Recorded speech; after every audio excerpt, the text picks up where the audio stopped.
So with the energy toxicity, there's obviously a personal threshold to dietary fats. There's a personal threshold to dietary carbohydrates. Is there a threshold to protein? As far as weight loss goes, I mean, again, depends on your goals, your situation, all those things. Somebody with a lot of muscle mass, they're going to need some more protein in general than, a 5 foot tall, middle-aged woman. I don't ever see it where it's like you're eating too much protein and thus you're not losing weight.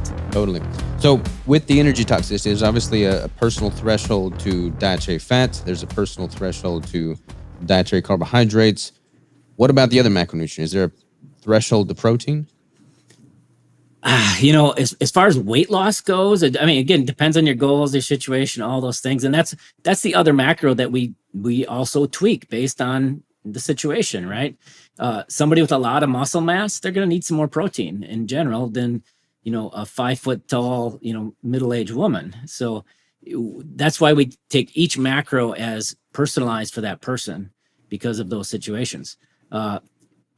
Overeating protein, myself, I don't see that as an issue in any of our clients as far as weight loss goes. Like, I don't ever see it where it's like you're eating too much protein and thus you're not losing weight. It's usually the energy side of things, whether it's too much carbs or too much fat along with it, that's causing some of the stalling or lack of weight loss. So personally, I don't think you can really overdo protein. You can definitely underdo it. And that is a problem.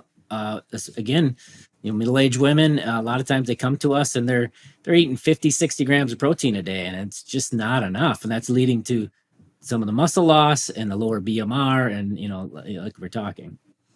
And I mean, the calories in protein obviously still count as well. Granted, it does have a higher thermic effect of food. But if you were trying to, lose weight and you're eating 5,000 calories worth of tuna packaged in water, that certainly wouldn't be something that you see most days. No. When I say there's not really a limit, as long as you're eating whole foods, right? Yeah. If you're doing like protein shakes and stuff, you can actually. I mean, there's been situations where people get, like nitrogen issues because they're just pumping protein shakes all day.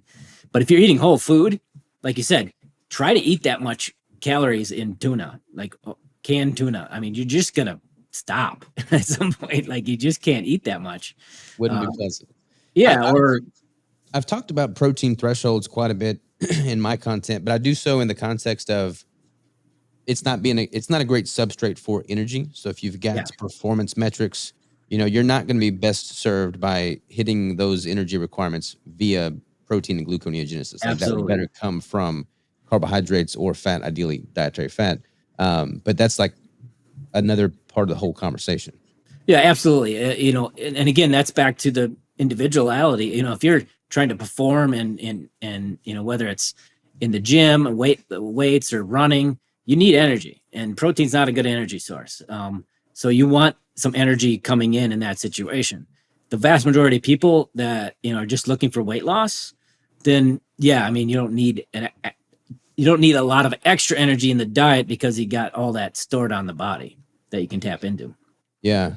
Have you seen, so you've got a really good pulse, you and Maria both, on just the carnivore community as a whole.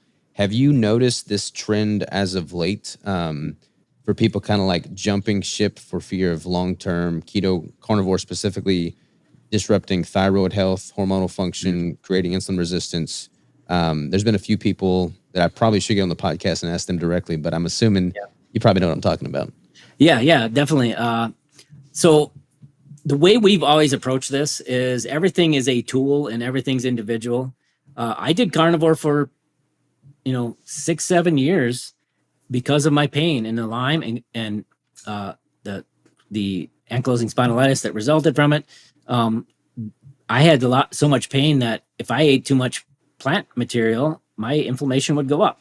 Like my autoimmune response and the inflammation in my body was so high that just that added burden, I think, of detoxing the plant anti-nutrients just tipped me off to more inflammation, and my joints would ache and all this stuff. So I felt a lot better on carnivore. I used it as a tool for my situation, the autoimmune disease. If you've got bipolar or certain brain conditions, you might want to try carnivore as a tool to, do that. In our carnivore book here, we did a carnivore autoimmune protocol because it's a great autoimmune protocol. You eliminate all the plants, and maybe you work your way back up to adding some things back in as you see what you tolerate. That's an autoimmune protocol. It's a great tool for that, and for some certain people, it can be great long term if you do it right. I think in certain things like Dr. Baker, he's eating tons of protein and tons of fat, and it works for him. I think because he's getting so much protein, he's supplying enough the gluconeogenesis to supply the glucose that he needs for his body as well. But it's very individual, and we look at it again as a tool. If autoimmune, maybe bipolar, certain conditions, carnivore is a great tool. Give it a try. If you're not in that camp, you just want general health, nothing wrong with keto or low carb. I mean, they can all be used in a spectrum, and it's all about each person's situation. If someone is consuming, an appropriate amount of quality fats and proteins with a ketogenic or carnivore context, long term, there wouldn't really be any concern that you've seen in working with people over the years for them developing thyroid issues or hormone dysfunction if they're consuming adequate intake. Correct. And I don't know the individual situations there with those people you're referring to. But yeah, we've not seen where long-term carnivore will cause those individual problems, right? If you're doing it right, if you're getting adequate amino acids and all the vitamins and minerals that come with the animal protein, and getting adequate, energy for your goal and your situation, all that kind of stuff. Yeah, I don't think that's going to be a long-term concern. We haven't seen that.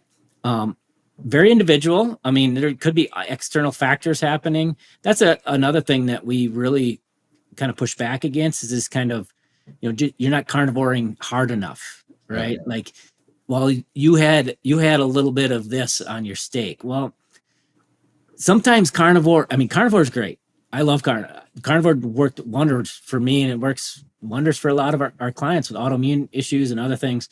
But it's not a panacea where it cures everything, right? And sometimes you got to look to other external factors. Like, perfect example is me. When I got Lyme disease, I had already been keto for at least a dozen years, and that didn't prevent me from getting Lyme disease. And the pain and the autoimmune reaction that happened from the Lyme, that wasn't a food factor, right? That's not food causing that. It was the Lyme disease and the chronic inflammatory response that happened.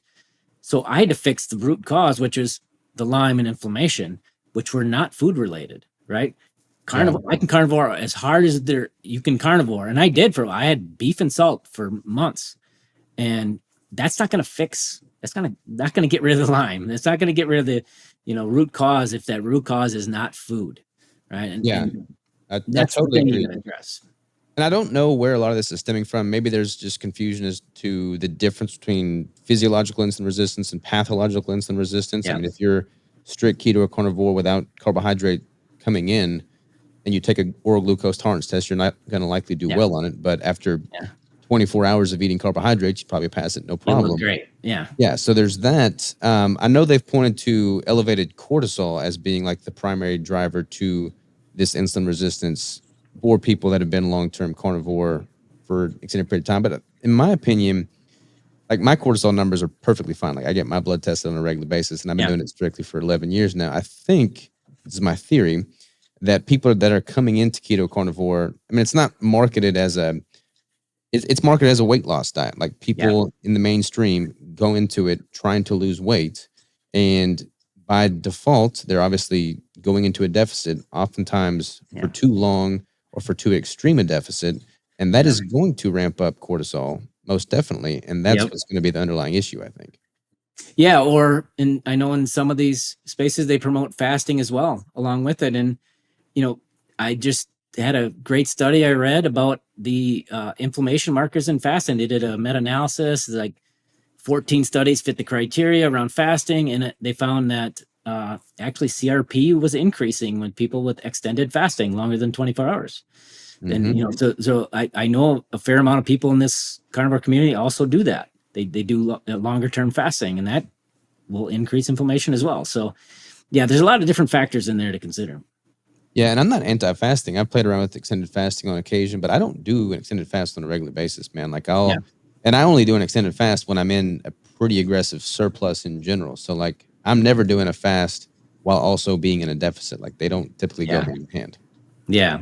Yeah, definitely. And I do know that one of the people in this community, she fasts quite frequently, extended fasting. So, I mean, there's a lot of factors there, a lot of things to digest. But at the end of the day, if you're doing carnivore and you are seeing some issues that you don't like and some symptoms and problems, add in some, good quality whole food carbohydrates and see how it goes for you and give it a try. I mean, everybody's different. I don't think inherently there's any problem with long-term carnivore, but we're all different. We're all individual. We have external factors that we can't account for with diet. You gotta do what works for you. Thank you for watching this episode of The Savage Clip. If you want to see the full blown deep dive, check out the full episode here, and I'll see you there.